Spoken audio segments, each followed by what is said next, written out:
साहब कैसे हैं? आप ठीक ठाक हैं? ठीक ठाक, अल्हम्दुलिल्लाह। और जनाब हमारे साथ लाहौर से भी ज्वाइन करी हैं डॉक्टर नबीहा एजाज, साइकोलॉजिस्ट भी हैं। और नबीहा की एक तरह से मुझे लगता है, और हम जो देखते भी हैं कि हमारे जो सोशल इश्यूज़ हैं, जो हमारे रिलेशनशिप के मसले मसाइल हैं, उन पे बड़ी ख़ास और गहरी नज़र। अस्सलाम वालेकुम नबीहा। वालेकुम अस्सलाम, कैसी हैं आप? अल्लाह का शुक्र, बिल्कुल ठीक। बस आपके लिए दुआएं, क्योंकि लाहौर में इस वक्त स्मॉग बहुत ज़्यादा है और टेंशन बढ़ी है कि जितने भी प्यारे वहाँ पे लोग रहते हैं वो तमाम लाहौरी जो है वो बखैर आफियत रहें। अच्छा, मैं सबसे पहले तो मेरा आप लोगों से सवाल है कि आप लोगों की शादी से पहले आपकी अम्मी के साथ कितनी बॉन्डिंग थी, और शादी के बाद आपके और आपकी अम्मी के रिलेशनशिप में कितना से चेंज आया? जाहिर है बेटियों का माँ के साथ ज़्यादा ही वो होती है, अंडरस्टैंडिंग होती है। तो हमारे ज़माने में हमारी माँओं ने हमें पहले ही सिखा दिया था कि जाओ, अब वो घर तुम्हारा है, सास को अपनी माँ समझो। हमने कभी भी कोई भी प्रॉब्लम ज़िंदगी में उतार चढ़ाव आते हैं, ऊपर नीचे होता है, लेकिन हमने कभी भी अपनी माँ को बताया नहीं कि हमारे साथ क्या है, सिर्फ ये सोच के कि वो एक टेंशन में आ जाएंगी, माँ का ख्याल करके। मगर आजकल बिल्कुल रिवर्स है। आजकल बेटियां जो हैं वो इतनी सी बात पहुंचा देती हैं, ये ठीक नहीं है, क्योंकि माएँ होती हैं बहुत जज्बाती। वो अगर कोई ऐसी बात सुनती हैं कि थोड़ी बहुत ज़्यादती हो गई है, तो मैंने बहुत सी माँओं को देखा है कि वो कहती है अच्छा आ जाओ, और वो आ जाओ जो है ना, वो फिर जाने वाला नहीं होता, वो फिर आ जाओ ही हो जाता है। तो मेरा ख्याल है कि आजकल की माँओं को थोड़ा सा, जैसे आपने कहा कि कुछ बाउंड्रीज होती है, ख्याल रखना चाहिए कि ये बड़ी छोटी छोटी चीज़ें बाज़ औक़ात तबाही ले आती हैं बेटियों के लिए। और ये सब पे टाइम आना था, सबने जब लड़कियों ने, ख़वातीन ने ब्याह के अपने घर जाना था। वैसे जब आपकी शादी थी तो आपकी अम्मी ने आपको क्या कहा था? हमें यही कहा था कि देखो बेटा, ये ना समझना कि जो आसाइशें इस घर में मिली हैं उस घर में भी मिलेगी, एडजस्ट करना किसी भी तरह। मतलब खुदा ना खास्ता ऐसा नहीं है कि फ़कीरों के घर तुम्हें दे दिया, लेकिन ये है कि बाज़ औक़ात हो जाता है, ऊपर नीचे हो जाता है, लेकिन उसको बहुत खुश उसलूबी से निभाना। और कोई भी बात हो, कोई प्रॉब्लम हो, कोई हो, तो पहले अपनी सास से डिस्कस कर लेना। अगर मियाँ की कोई बात है तो अपनी सास को बताना कि मुझे ये है, ऐसा है, ऐसा है। फिर देखो उनका क्या रिएक्शन होता है। मियाँ से खुद डायरेक्ट बात करो। लड़कियों को डायरेक्ट बात कर लेनी चाहिए। अगर शौहर से कोई शिकायत है, शौहर से इतनी तो फ्रेंकनेस होती है ना कि बता दें, सास को बता दें, सास से अच्छा रिलेशन रखें। तो घर में एक बुजुर्ग होता है, एक खातून होती है, वो भी अपना दौर गुजार के आई होती है, उनको तजर्बे होते हैं, उनसे डिस्कस कर लें तो वो बेहतर होता है, बजाय ये कि एक और घर को आप इन्वॉल्व करें और माँ को खुसूसन इन्वॉल्व करें, और फिर माँ जज्बात में आके कोई ऐसा कदम ना उठा ले जो आपकी ज़िंदगी का एकदम पछतावा ही हो जाए। हाँ, ये होता है, ये मैंने देखा है, मेरी अपनी फैमिली में मैंने देखा है कि वो आ गई तो आ गई, अब जाने के सारे रास्ते बंद हैं। क्योंकि देखिए एक टाइम पीरियड होता है इंतज़ार का। मर्द एक वक्त तक इंतज़ार करता है, उसके बाद वो अपने तमाम दरवाजे बंद कर देता है, उसके बाद फिर वापसी का रास्ता नहीं है। तो बेहतर ये होता है कि भाई अंडरस्टैंडिंग से चलें, अपनी माँ से ज़रूर मशवरे करें। बाज़ औक़ात माएँ इतना गलत मशवरा देती हैं कि आप हैरान रह जाते हैं कि ये कैसे इन्होंने कर लिया। आ जाओ, अच्छा जी आ जाओ, हो गया।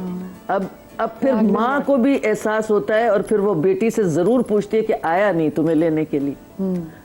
तो रास्ते आपने खुद बंद कर दिए ना। और फिर पता नहीं किस जोम में होती हैं माएँ कि बेटियाँ अगर हैं, और आजकल का ज़माना तो ये है कि तू नहीं और सही, और नहीं और सही, बिल्कुल ऑप्शंस बहुत हैं। और लड़कियों के लिए ऑप्शन कम है। मैं तो कहती हूँ कि आजकल जो कवानी लड़कियां हैं उनके लिए प्रॉब्लम है, उनके लिए रिश्ते मुयस्सर नहीं है। तो फिर अगर हम मुआशरे में ऐसी अगर कोई आ जाती हैं, कोई डिवोर्स ही आ जाती हैं, तो उनके लिए कितना मसला होगा। बस मसला यही ना, टॉलरेंस ख़त्म हो गया है। और मैं तो समझती हूँ माँओं को कुछ कहने की ज़रूरत ही नहीं होती, क्योंकि माएँ जो होती हैं, हम बेटियां होती हैं, तस्वीर होती हैं माँ की। वो अपनी माँ को देखती हैं कि वो किस तरह घर में चलती हैं। जैसे लोग कहते थे कि जब जिस लड़की से शादी करनी पहले ज़माने में, तो कहते इसकी माँ को देखो। हाँ। अच्छा, बचपन से अपनी माँ को देखा कि किस तरह उन्होंने मेरी दादी की खिदमत की, किस तरह वो घर में करती थी, किस तरह मेरे फादर से बात करती थी, तो किस तरह उन्होंने बच्चों से बिहेव किया।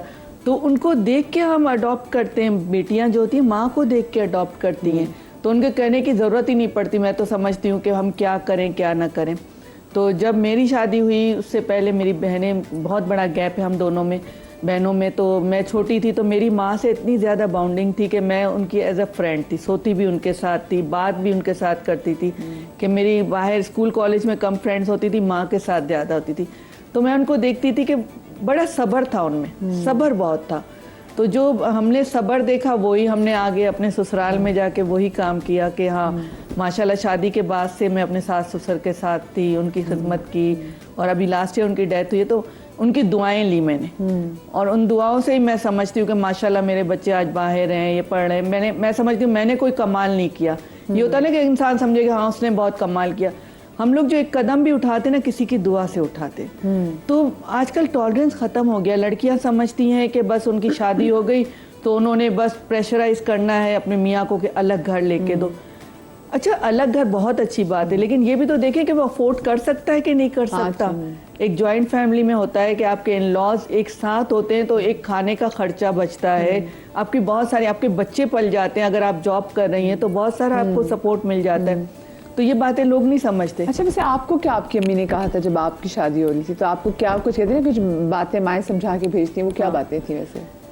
जब मेरी शादी हुई थी बस मैंने तो वही कहा ना कि मेरी माँ ने कुछ नहीं कहा, बस रो ही रही थी और कह रही थी कि अब तुम्हारा घर वही है। देखो जो तुमने देखा है अपने हिसाब से इस घर में, वही तुम अपने घर में अपनी सास को भी वही इज्जत दोगी। कि इज्जत रिस्पेक्ट बहुत बड़ी चीज़ होती है। आपने थोड़ी बहुत होती हैं बातें, आप नए घर में जाते हैं, थोड़ी बहुत आपको बातें ऐसी लगती हैं कि अच्छी ना हो, लेकिन आपने सब्र करना है थोड़े अरसे, और आहिस्ता आहिस्ता एक साल शादी का होता है, आपने अगर उसमें सब्र कर लिया और अच्छी तरह वहाँ एडजस्ट हो गए तो वो ज़िंदगी भर आपको फल देगा। वो चीज़ आती है। निधि जी, आपकी अम्मी के साथ कैसी बॉन्डिंग थी? और जब आपकी शादी हो रही थी तो उसके बाद आपके अम्मी के साथ रिलेशनशिप में कितना फ़र्क आया? मतलब ज़्यादा बॉन्ड स्ट्रॉन्ग हो गया, कैसा था?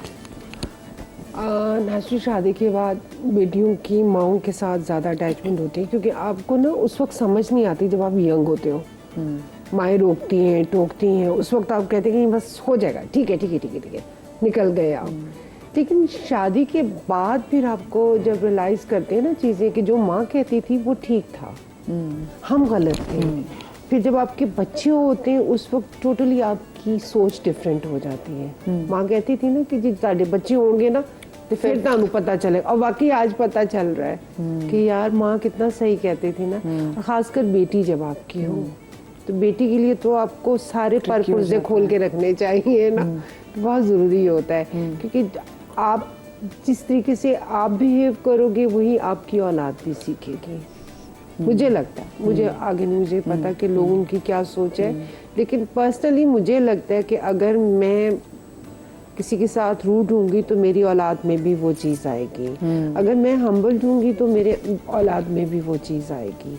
और अल्हम्दुलिल्लाह मैं कहती हूँ बहुत सी माओं से के साथ मैं भी खुशनसीब माँ हूँ कि मेरे बच्चे बहुत अच्छे तमीज़दार, और उनमें सबसे बड़ी बात है कि वो अपने छोटे से लेके बड़े से सबके साथ बड़े अदब से मिलते हैं।